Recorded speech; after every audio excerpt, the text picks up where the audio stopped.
Well, hello there, fellow escapers, and welcome back to some more Escape from Tarkov. Today is the day that we've got a new cool patch, and there's going to be lots of things to talk about, so let's get into it.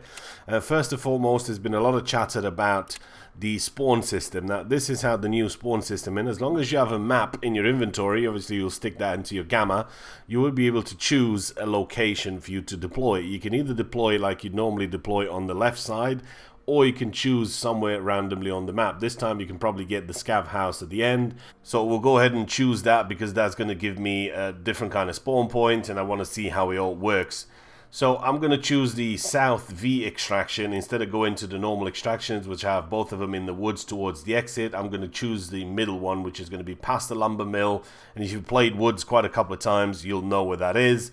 It's going to be that red gate on that dirt road that leads into sort of middle of nowhere. That's going to be right there. So let's go ahead and get into it. Choose the second spawn point, and there we have it. So it turns out there is a Yotota car here that you can come up to.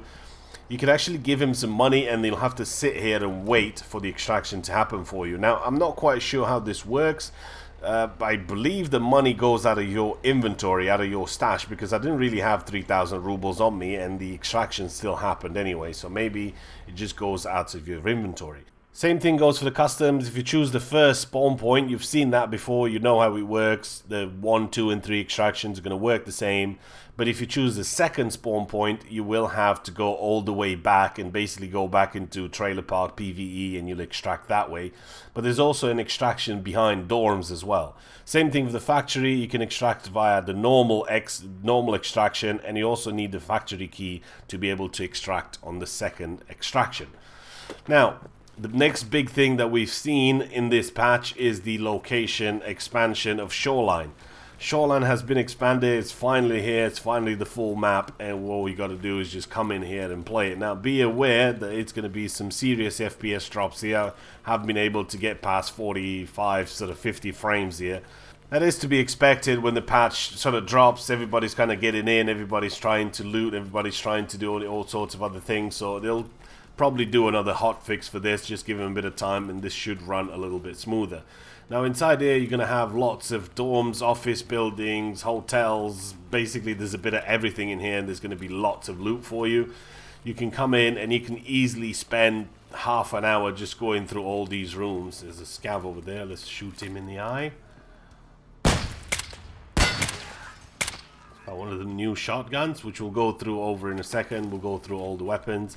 Inside you'll have a nice helicopter in here. Inside there's going to be a gun rack where you can actually find some guns, and there's also going to be a weapon box in there too, so you can check that weapon crate, not box, and hopefully be able to score yourself some weapons. Now all of these rooms and apartments that I've spent half an hour looking through, all of them will need keys. Now some of them are going to be open, some of them will need keys. The one thing I'm not sure of, if these are the same keys as the ones used in dorms, because I have seen kind of the same rooms, you know, 303, 318, 218, 220.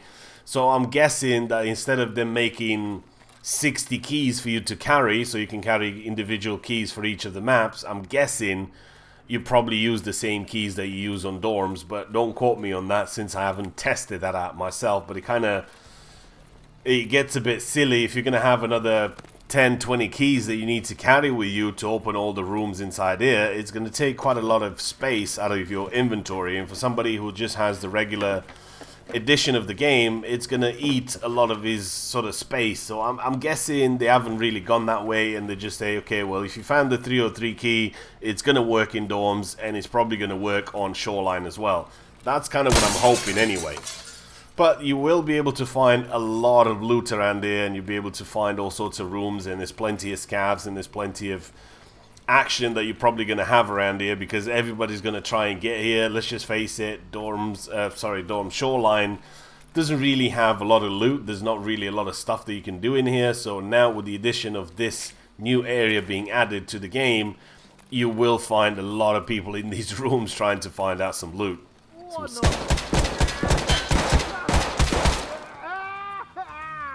Some dirty scavatron there just waiting for me to do some looting. We'll go ahead and just kill him, and then we'll move on to explore a bit more of the area. Now you can go through these rooms if you'd like to, and then make your way out, or you can just bust through the windows like I'm doing here.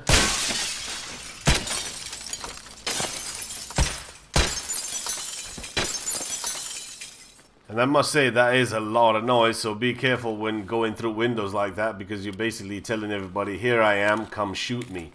Now, like I mentioned earlier on, some of the weapons that I have in my inventory, we'll cover that in a little bit. I'm not going to go through them right now, and I'm not going to go through every single one of these buildings because I'll leave a bit of that mystery to you. There's lots of other locations you can find on Shoreline, lots of little things that they've put in, and you will be able to find more interesting places for you to go in, but the main zone of sort of PvP and loot and things like that you will be able to find around here. Now, like I said, it is getting a bit choppy. I'm kind of frozen there for a little bit. So hopefully that hotfix is going to be just around the corner and we'll get to experience Shoreline the way we want to. I mean, Shoreline always worked a bit, it was a bit iffy. It was never really one of those maps that worked beautifully as it worked. I mean, kind of like Customs has a lot of loot on it, that's why it's going to be a bit more choppy. And now with the introduction of all these buildings, you know, it's going to be choppy as hell. So I don't really see them doing too much to this, but hopefully they'll do it enough. So as long as you get in about sort of 40 to 50 frames, I'll be happy with that. So let's just get out of here. I'll let you do some exploring on your own and we'll move on to some weapons. Now, these are some of the new weapons that we got from the game, and we'll start off with the new pistol. This is the SR1M, a nice suppressed pistol that you can have.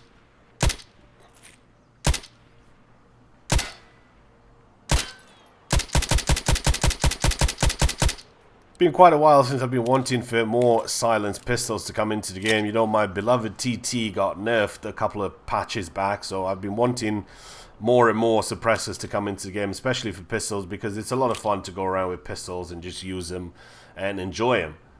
The next gun added to the game is this beauty right here, which is the Remington Semi-Automatic Sniper System, or the RSASS, the RSASS. It's a beautiful weapon that they've added to the game, and the semi-automatic snipers, they just need it to be in the game so you can have a bit of fun with these instead of just using the traditional sniper rifles. I suspect as soon as people get their hands on some of these, some of the vendors will sell these higher levels. They'll sell them at level 3 and maybe even level 4.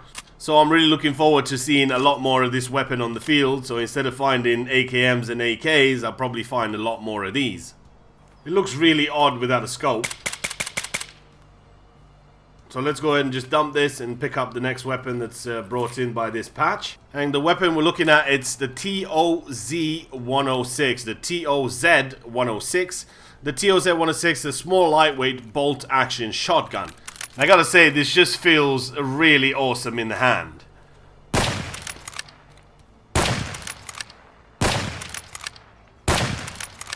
Providing that the buckshot and, more importantly, the slugs actually work in this patch and they work as intended, I think this is going to be the weapon that you're going to have a lot of fun with.